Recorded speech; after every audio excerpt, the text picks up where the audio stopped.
बिस्मिल्लाहिर्रहमानिर्रहीम। अस्सलाम वालेकुम। चैनल में आपको खुशामदीद।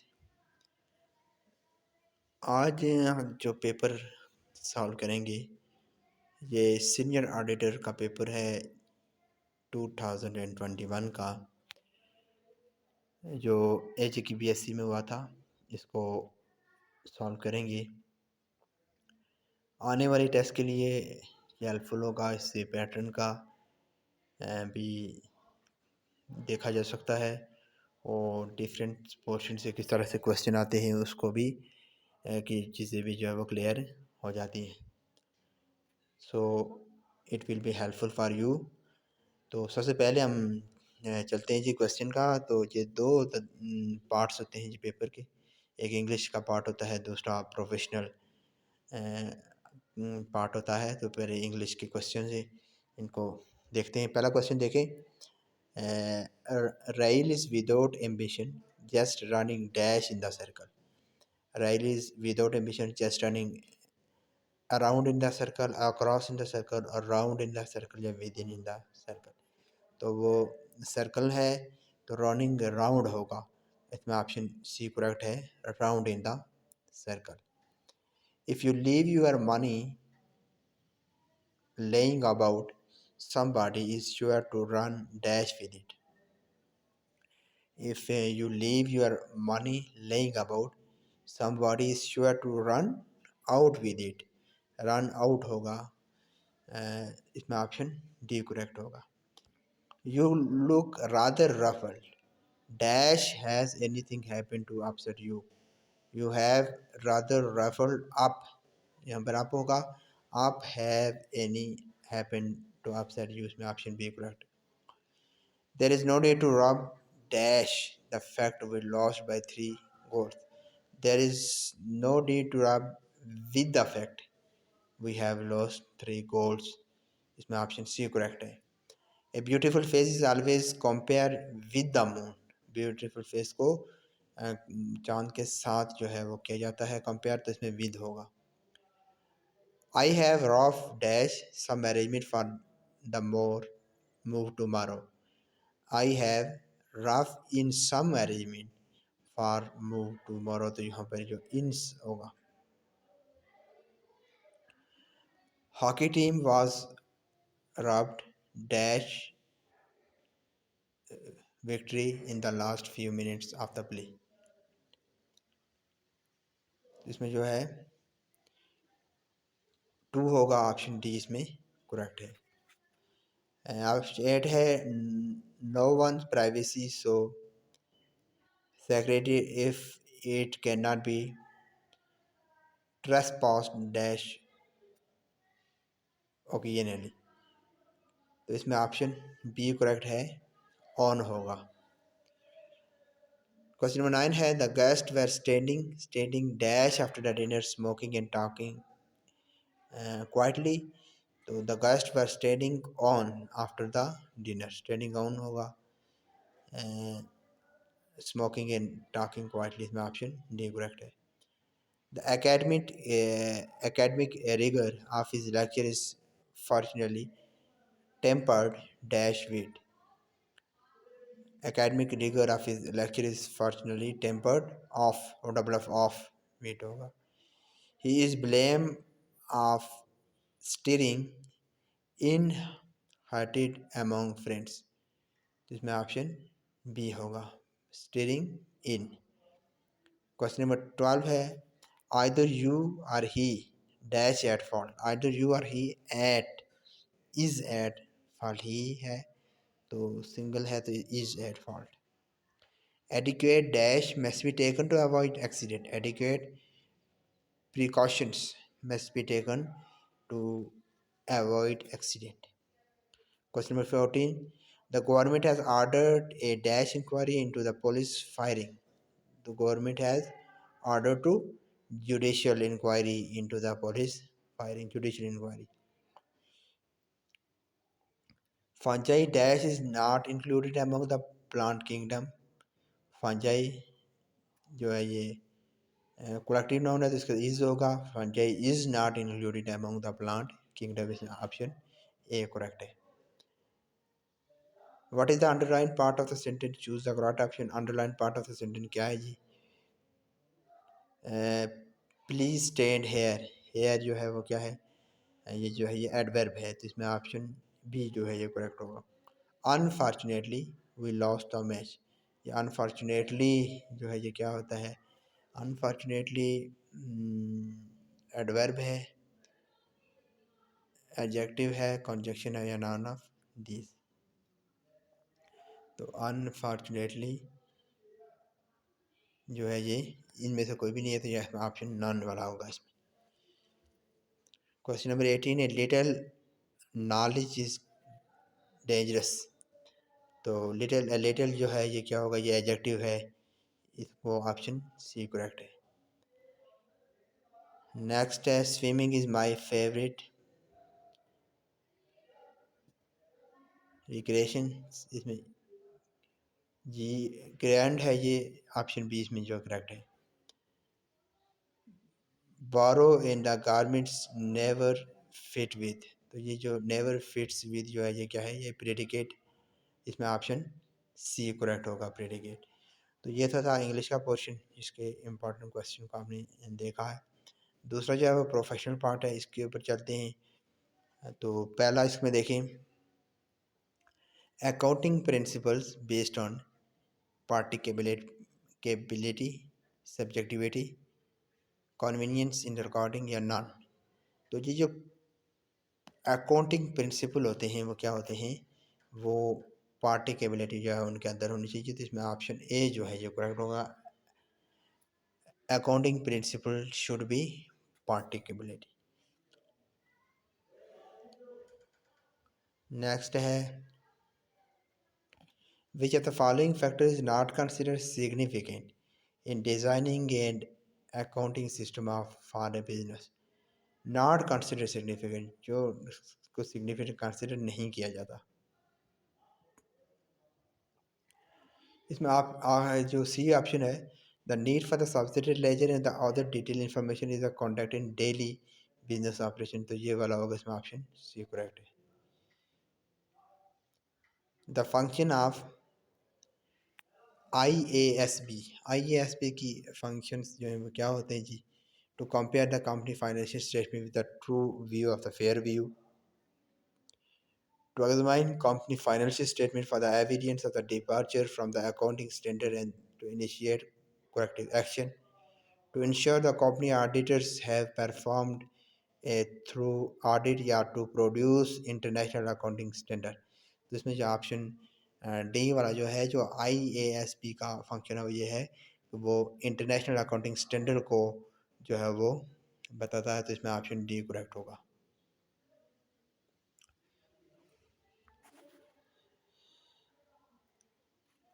Company do not record employees commitment as an asset even though it's benefit the company, which accounting concept applies। तो इसलिए कौन सा चीज़ अकाउंटिंग कॉन्सेप्ट है कि वो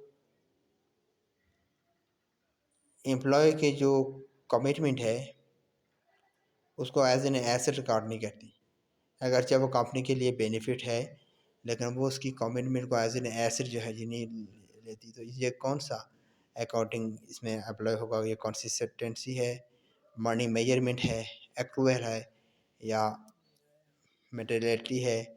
तो इसमें ऑप्शन डी वाला कहता है मटेरियलिटी, ऑप्शन डी वाला ऑप्शन इसमें करेक्ट है।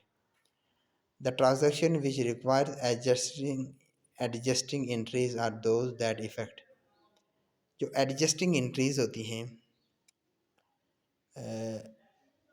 वो किसको इफ़ेक्ट करती हैं जी? वो कैपिटल को इफ़ेक्ट करेंगी, एसेट को इफ़ेक्ट करेंगी, किसी भी अकाउंट को इफ़ेक्ट कर सकती है या रेवेन्यू और एक्सपेंसेस को इफ़ेक्ट करेंगी।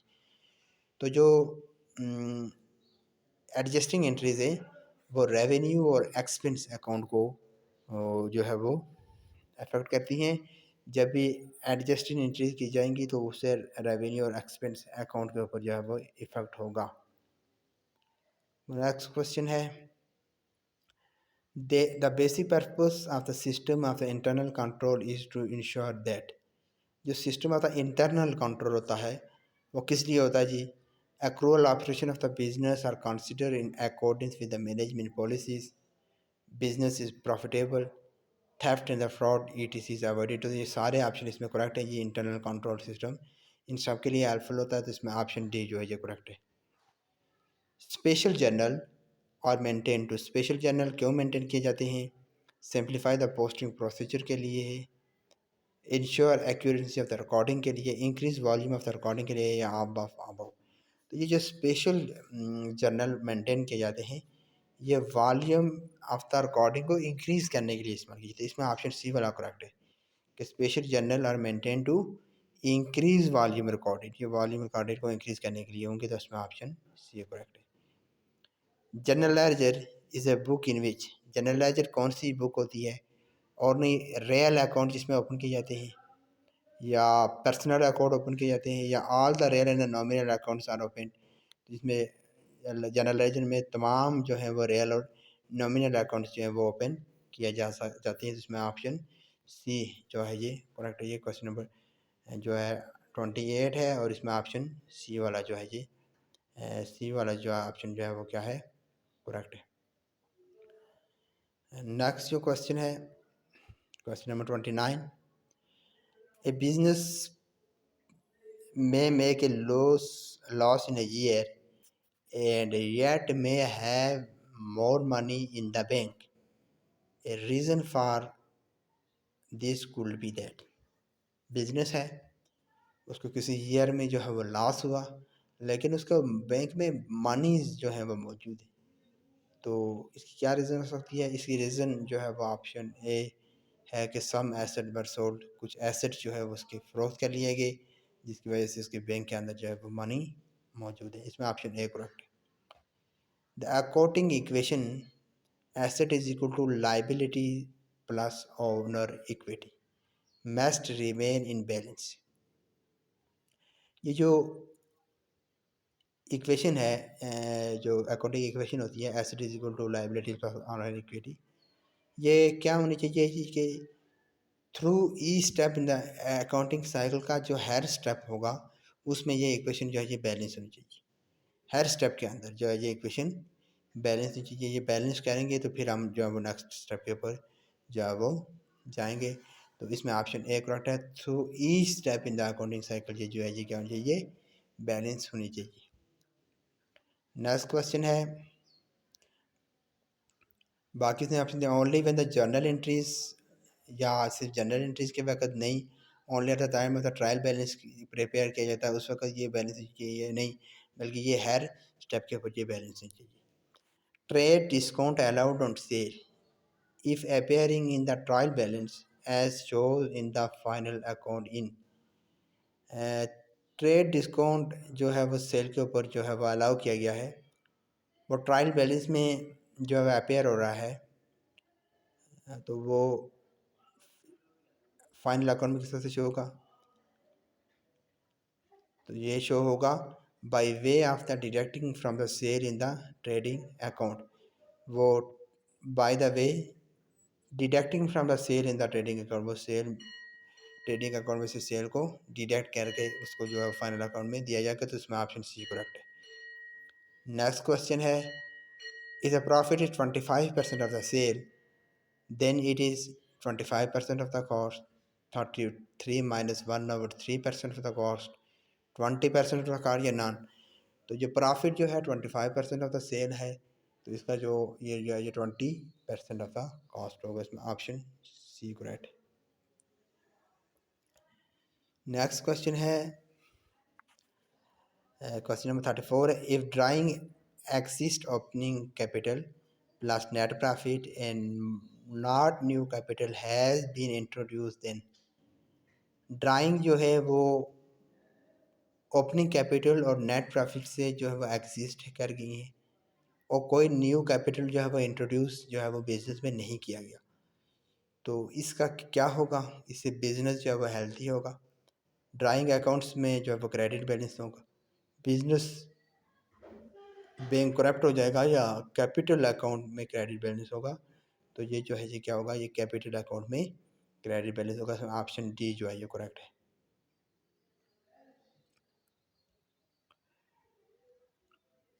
The ascertainment of the account of stock from the accounting record is known as, तो ये जो है ये क्या, इसको हम जो कंटिन्यूस स्टॉक टेकिंग कहते हैं जी। ऑप्शन 35 इसमें करेक्ट है। 37 क्वेश्चन देख लें। Where using the weighted average cost method to determine the cost of inventory. Weighted average cost method हम ले रहे हैं जी कॉस्ट ऑफ इन्वेंट्री के लिए। The weighted average cost per unit is calculated as, तो इसमें जो है weighted average cost per unit किस तरह से कैलकुलेट की जाएगी। Cost of goods available for sale divided by number of the unit available for sale. तो कास्ट ऑफ द यूनिट जो अवेलेबल फॉर सेल है उसको number of the unit available for sale के लिए डिवाइड किया जाएगा, तो हमारे पास weighted average cost per unit आ जाएगी। इसमें ऑप्शन सी जो है ये करेक्ट है। The journal is use to correct error because, journal जो है वो एरर को करेक्ट करने के लिए यूज़ होते हैं। क्यों यूज़ होते हैं, तो इसमें ऑप्शन सी वाला करेक्ट है। ए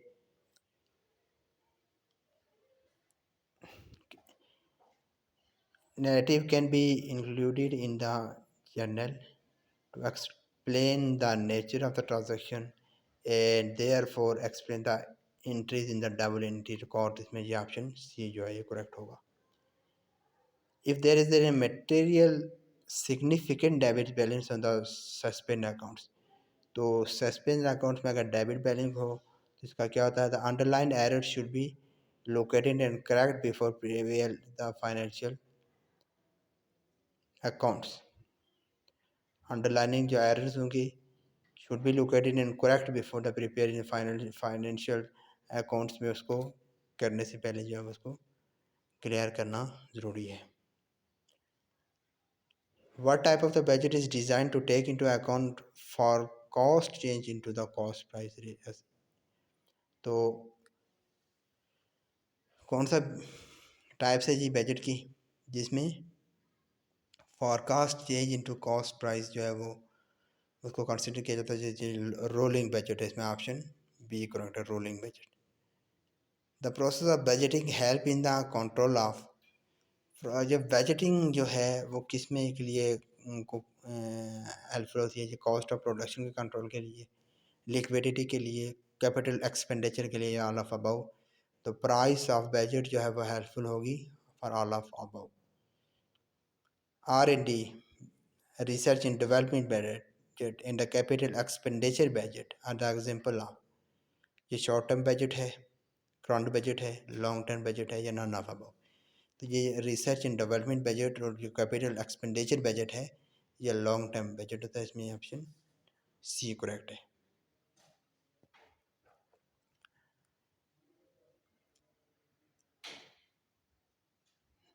नेक्स्ट देखिए, as a allocation of the fund to a spending ministry or the department on the basis of the authentic schedule of the authorized expenditure is called। तो ये जो है ये क्या होगा, allocation of the funds होंगे spending to spending ministry या department को अथोराइज शेड्यूल की बेस के ऊपर दिए जा रहे हैं, तो ये जो एलोकेशन होगी इसमें ऑप्शन ए करेक्ट होगा। 46 क्वेश्चन है, a supplementary grant may be in respect to, supplementary grant जो है वो मोर मेजर हेड्स में जो है वो दी जा सकती है, तो इसमें जो ऑप्शन सी करेक्ट है। One of the most important tool in the cost planning, cost planning का इंपॉर्टेंट टूल क्या है जी, डायरेक्ट कॉस्ट है, कॉस्ट शीट है, बजट है या मैनेजरियल कॉस्टिंग है। तो कॉस्ट की जो इम्पोर्टेंट टूल है वो क्या है, बजट है। Conversion cost is equal to the, तो ये जो है ये direct wages and factory overhead cost के इक्वल होती है, direct wages plus factory overhead cost में ऑप्शन सी करेक्ट है। Conversion cost is equal to direct wages plus factory overhead.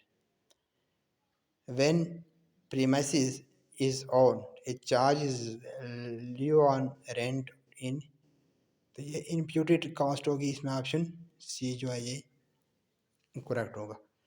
यहाँ तक ये इसके क्वेश्चन थे जो आज हमने किए हैं। नेक्स्ट वीडियो में इससे आगे जो इसके क्वेश्चन है उसको सॉल्व करेंगे।